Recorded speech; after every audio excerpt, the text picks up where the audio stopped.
Deyir, azot, hidrogen və oksigen atomları birləşdikdə uyğun olaraq N24 yazır mənə Yox, görə. azot 2, H2, O2 molekullarında.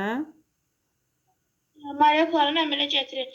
Azot 2, H2 və O2 molekullarında olan rabitələrin sayını müəyyən edin. Bax, Burada aşağıda da N2-dir. fərqli olmasını izah edirəm. Mən izah edirəm, diqqətlə qulaq as. Bayaq çünki sən burada çaşdırdın özünü. Azotun sıra nömrəsi 7-dir. Açanda olur nə? 2S2, 2P3. 2, Bunun 3 dənə təki var. Elə deyilmi Zəhra? 1, 2 və 3. 3 dənə təki var.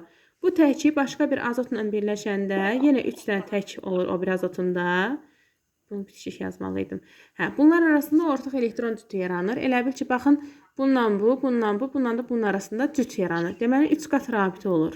Hidrogəndə isə bir dənə elektron olduğuna görə sonuncu təbəqə bir dənə rabitə olur. Oksigəndə isə axırının 2 dənə tək elektron olduğu üçün bir oksigen o bir oksigenlə bir əlaqəyə girəndə 2 dənə rabitə olur. Məsələn, 2 dənə. oksigen 8-də axırı olur 2S2, 2P4.